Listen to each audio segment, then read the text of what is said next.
सो दोस्तों welcome to money stocks. तो ये वीडियो के अंदर हम लोग बात करेंगे मल्टीपल स्टॉक्स के बारे में। तो चलिए सबसे पहले हम लोग डिस्कस कर लेते हैं टाटा पावर के बारे में। तो टाटा पावर का अगर आप परफॉर्मेंस देखोगे तो ऑलमोस्ट हमें 1% तक की रैली हमें आज के दिन नज़र आ चुके हैं और साथ में 336 रुपीज़ के आसपास हमें कहीं ना कहीं टाटा पावर की क्लोजिंग नज़र आ रही है। अब एक बहुत अच्छा खासा अपडेट्स मैं आपके साथ शेयर करना चाहूँगा, डेटा मैं आपके साथ शेयर करना चाहूँगा, जिस डेटा की वजह से एक बहुत अच्छा खासा कॉन्फिडेंस आपका बिल्डअप हो सकता है, ताकि जिन लोगों का कॉन्फिडेंस में बिल्डअप होता है ना, वही लोग कोई भी कंपनी को लंबे समय के लिए होल्ड कर पाते हो। और जो भी लोग लंबे समय के लिए होल्ड करते हैं उन्हीं लोगों को सबसे ज़्यादा हमें रिटर्न मिल जाता है। अभी फॉर एग्जाम्पल आपने जो मैंने लगातार आपके साथ अपडेट शेयर किया था 6 महीने पहले, लगातार मैंने आपके साथ मई महीने से हमने मई महीने के अंदर कहीं ना कहीं टाटा पावर के अंदर 209 रुपये के आसपास खरीदारी किया था। तब एक बहुत अच्छा खासा ट्रेड लाइन का एक ब्रेकआउट दिया गया था, वही ब्रेकआउट को हमें चेस किया था। तो कहीं ना कहीं 209 रुपये के आसपास हमने खरीदारी किया। 209 रुपये की कंपनी ने 36 रुपीज़ के आसपास हमें करंटली ट्रेड कर रहा है। इसका मतलब क्या है कि करंटली हमें 66% तक का रिटर्न्स ये कंपनी प्रोवाइड कर रहे हैं। तो यही होता है, जो लोग लंबे समय के लिए होल्ड करते हैं ना, पेशेंस रख के होल्ड करते हैं, उन्हीं लोगों को सबसे ज़्यादा बेनिफिट मिलेगा। और जिन लोगों ने करंटली तेज़ी के पीछे भागे होंगे उनको बिल्कुल भी कॉन्फिडेंस हमें जनरेट नहीं होगा अगर थोड़ा सा भी कंपनी बाइंग प्राइस से नीचे आता है। फॉर एग्जाम्पल ऐसा मान लीजिएगा कि अगर एक कंपनी 200 रुपये के आसपास लगातार तेज़ी आ रहा है, पहले कंपनी का प्राइस 120 था, अभी बढ़ के 200 हो चुका है। बहुत सारे लोग क्या करेंगे, 200 रुपये के प्राइस रेंज के आसपास खरीदारी करेंगे। लेकिन अभी 200 का भी कंपनी 190 आता है ना, तो यही लोग क्या करेंगे, पैनिक करेंगे। ये जायज़ बात है, कंपनी थोड़ा बहुत करेक्ट करेगी क्योंकि जिन लोगों ने 120 रुपये के आसपास खरीदारी किया है ना, उन लोगों को बहुत अच्छा खासा प्रॉफिट हो रहा है। तो ये लोग क्या करेंगे, प्रॉफिट बुक करेंगे। तो कहीं ना कहीं जो लोग लंबे समय के लिए होल्ड करते हैं, कहने का मतलब इतना ही है कि उन्हीं लोगों को सबसे ज़्यादा बेनिफिट मिल जाता है। चलिए अब एक डेटा मैं आपके साथ शेयर करना चाहूँगा। ये जो डेटा है एक पुराना डेटा है, उससे करंट डेटा के साथ साथ हम लोग कंपेयर करेंगे। इसका मतलब हमें ये समझ में आएगा कि कंपनी का जो बिजनेस है ना लगातार बढ़ रहा है। इसके हिसाब से कंपनी का Q3 का रिजल्ट भी अच्छा खासा आ सकता है। अभी ये जो अपडेट्स है ना, कब आया था, 22 अगस्त को ये अपडेट्स आया था।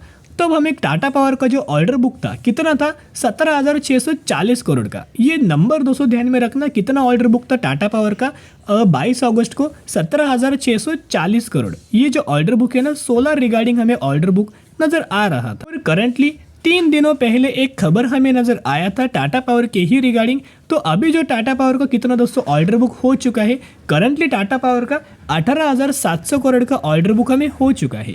यानी कि 1,050 करोड़ के ऑर्डर बुक्स के अंदर हमें जंप नजर आ रही है। और रिसेंटली एक दिन पहले एक खबर मैंने आपके साथ शेयर किया था कि टाटा पावर को एक सोलर मॉड्यूल सप्लाई करने के लिए, एनटीपीसी को सप्लाई करने के लिए एक बहुत बड़ा ऑर्डर मिला हुआ था, जिसका अमाउंट 418 करोड़ के आसपास नजर आ रहा है।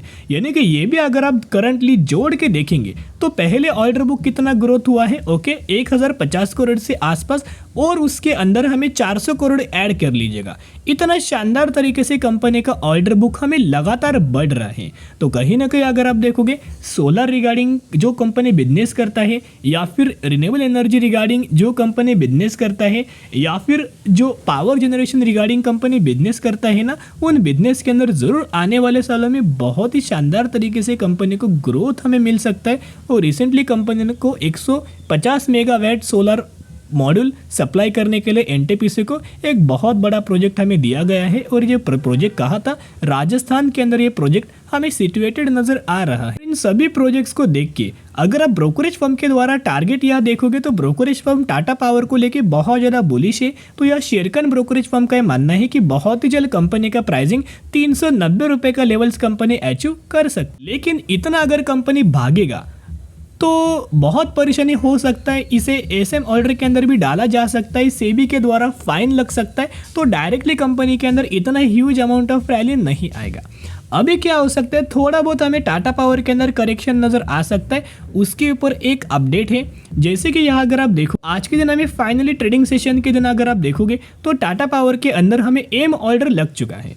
एम ऑर्डर क्या होता है, आफ्टर मार्केट ऑर्डर, जो कि मार्केट क्लोज होने के बाद ये ऑर्डर लगाया जाता है। यहाँ एक तो बाइंग के लिए ऑर्डर लगता है या फिर सेलिंग के लिए ऑर्डर लगता है। और करंटली टाटा पावर के अंदर करंट प्राइस के ऊपर 28,000 क्वांटिटीज का सेलिंग ऑर्डर लगा हुआ है, एम ऑर्डर। तो जब भी कल के दिन मार्केट ओपन होगा ना, सबसे पहले 9:15 बजे के आसपास टाटा पावर के अंदर ये पहला ऑर्डर एग्जीक्यूट होगा जो कि सेलिंग के लिए लगा है। तो ये पॉजिटिव माना नहीं जाता। अभी इतना बड़ा माल किसने बेचा है? ये माल दोस्तों किसने बेचा है ना, ये कौन है?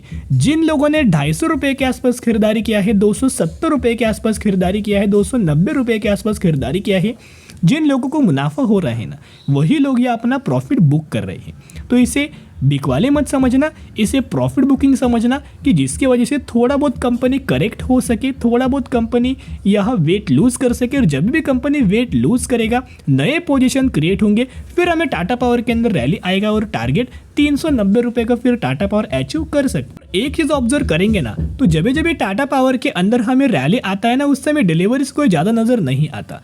करंटली देखोगे ऑलमोस्ट हमें हाई के आसपास कंपनी ट्रेड कर रहा है, तो इनका डिलीवरी देखोगे तो सिर्फ और सिर्फ 28% तक की डिलीवरी नजर आ रही है। और यही एक समय ऐसा था जब टाटा पावर 200 रुपए के आसपास, 250 रुपए के आसपास ट्रेड करता था ना, तो मोर देन 50% तक की डिलीवरीज नजर आ जाती थी।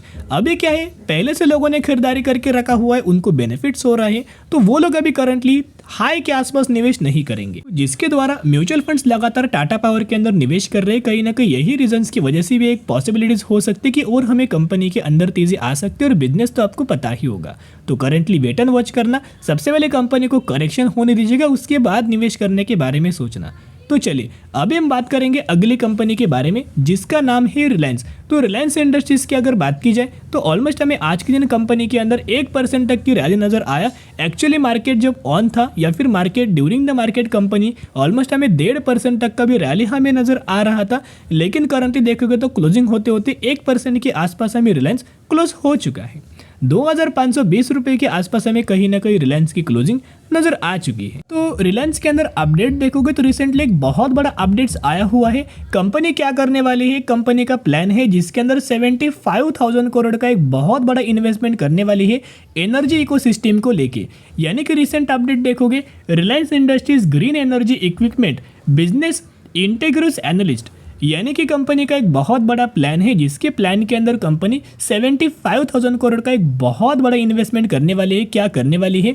एनर्जी इकोसिस्टम बिल कंपनी करने वाली है। और यह कंप्लीट अपडेट्स के अंदर देखोगे तो वही चीजें हमें बताई गई है। The company has mark an investment of 75,000 crore onwards it new energy plan which include solar energy value chain, green hydrogen and energy storage and other similar businesses. तो इसके अंदर कंपनी इन्वेस्टमेंट बहुत बड़ा प्लान हमें चल रहा है। साथ में the solar model business appears to shift up sooner than the other segment. Brokerage firm Jefferies in December note said don't ignore the renewable equipment business। यानी कि रिन्यूएबल एनर्जी वाली जो भी कंपनी काम करती है ना, उनको इग्नोर नहीं करना चाहिए कि ये ऐसा सेगमेंट है ना जहां गवर्नमेंट लगातार इन सेगमेंट के ऊपर फोकस कर रहा है, गवर्नमेंट लगातार इन सेगमेंट के अंदर निवेश कर रहा है। और रिसेंटली अगर आप देखो कि बड़े बड़े ग्रुप क्या करता है ना, ये डिमांड को देखता है, डिमांड को एब्जॉर्ब करता है, डिमांड का स्टडी करता है और उस डिमांड को फुलफिल करने के लिए लगता है। इसी के चलते हुए ब्रोकरेज फर्म का अगर आप टारगेट देखोगे व्यू, तो ब्रोकरेज फर्म का मानना है कि रिलायंस इस कंपनी के अंदर 32% तक की रैली नजर आ सकती है। और टारगेट हमें 3,000 रुपीज़ के टारगेट रिलायंस के अंदर दिया गया है। और इनका मानना है जो इनका जो O2C सेगमेंट वाला बिजनेस है, ऑयल टू केमिकल सेगमेंट वाला, उस सेगमेंट के अंदर एक बहुत अच्छा खासा प्रॉफिटेबिलिटी इनका इंक्रीज हो सकता है। और इनका जो हेल्दी सब्सक्राइबर है उसके अंदर भी ग्रोथ हमें नजर आ सकता है, जो कि जियो का। तो रिलायंस बहुत ही अच्छा खासा कंपनी है। जिन भी लोगों ने अभी तक खरीदारी नहीं किया, बढ़िया मौका आप मिस कर दोगे। जितना कंपनी करे उतना अपने पोर्टफोलियो के अंदर ऐड करके लंबे समय के लिए होल्ड करना, क्योंकि म्यूचुअल फंड्स लगातार निवेश कर रहे हैं। अभी हम बात करेंगे लास्ट कंपनी के बारे में, कृतिका वायर्स लिमिटेड के बारे में बात करेंगे, जो कि 29 रुपीज़ के आसपास से हम ट्रेड कर रही है। और अभी तक कंपनी ने 108% का रिटर्न प्रोवाइड कर चुका है। ये वही कंपनी है जिस कंपनी के अंदर आपको 2:1 रेशियो के अंदर बोनस का आपको बेनिफिट मिल सकता है। यानी कि अगर आपके पास इस कंपनी के 1 शेयर होंगे तो 1 के बदले 2 शेयर आपको इस कंपनी के अंदर मिल सकता है। तो जरूर कंपनी के बारे में स्टडी करना, एनालिसिस करना, उसके बाद निवेश करने की कोशिश कर सकते हो। तो फिर मिलेंगे, बाय।